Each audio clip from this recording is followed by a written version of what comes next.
안녕하세요, 토일입니다. 네, 오늘은 어떤 분이 좀 질문을 하셨어요. 어떻게 해서 CG를 하게 됐는지 물어보시더라고요. 제가 어떻게 CG를 하게 됐는지에 대해서 간략하게 좀 말씀드리려고 나왔거든요. 사실 저는 학과를 이제 멀티미디어 학과라고 여러 가지 미디어를 다 다뤄보는 그런 학과에 있었어요. 근데 그때 프리미어라는 프로그램을 사용해보고, 그리고 플래시라는 프로그램을 사용해봤어요. 그러면서 이제 학교 과제도 좀 하면서 지냈는데, 포토샵, 일러스트도 배웠고요, 당연히. 제가 옛날에 이제 학교 다닐 때 만들었던 영상들을 한번 보여드릴게요. 네, 지금 나가고 있죠? 이 정도 수준이었습니다. 재밌게 그냥 한번 찍어서 과제를 냈는데 교수님도 좋아하고 학생들도 많이 좋아해서 아무튼 그런 과정이 있었는데, 그렇게 해서 영상을 좀 만들어 봤는데, 영상을 만들 때 뭔가 좀 한계점을 느꼈습니다. 그래서 3D 그래픽 하는 과목을 한번 들어봤어요. 그 3D 그래픽에서 굉장히 어떤 자유도나 그런 부분들이 많은 것을 느꼈고, 그때 이제 3D나 뭐 CG 쪽으로 좀 공부를 해서 CF나 영화 쪽으로 직업을 가져야 되겠다.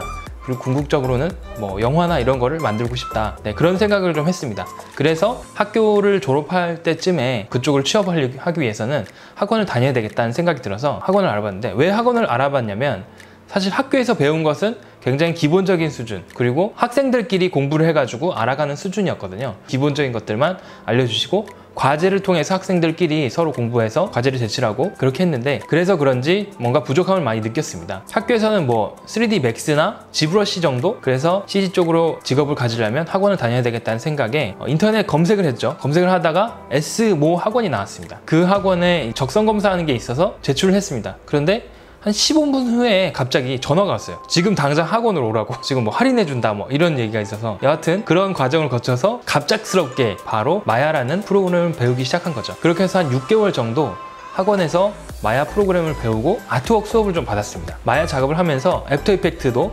조금씩 공부하기 시작했어요. 그렇게 해서 이제 마야랑 애프터 이펙트를 어느 정도 기본적인 것을 다루게 됐죠. 그래서 그 다루게 된 것을 가지고 포트폴리오를 좀 준비했어요. 근데 당시에는 굉장히 조악한 수준의 포트폴리오였죠. 그런 포트폴리오 작업을 해가지고 영화 CG 쪽이나 포스트 쪽 이런 쪽에 좀 넣었습니다. 그 중에서 매크로그래프라는 회사에서 연락이 왔어요. 그래서 계약직으로 매크로그래프에서 처음으로 영화 쪽 작업을 하고 애니메이션 쪽 작업도 같이 했어요. 네, 그래서 그때 좀 경험을 많이 쌓고, 그 이후에 또 다른 회사로 이직을 하면서 정직원이 돼서 연봉을 조금씩 높여갔죠. 네, 그렇게 해서 이제 저는 마야도 배우고, 마야에서는 사실 처음에 기본적인 기능들을 배웠지만, 사실 저는 FX 파트를 좀 가고 싶었어요. FX 파트가 좀 멋있어 보였거든요, 그 당시에. 그래서 FX 파트를 공부하고 그쪽으로 갔는데, 다른 회사에 취직을 해보니까 FX 파트를 하지만 회사에서는 뭐 3D 파트나 간단한 2D 파트 일을 맡겼어요, 저한테. 그렇다 보니까 제가 3D도 공부하고 2D도 어느 정도 공부하고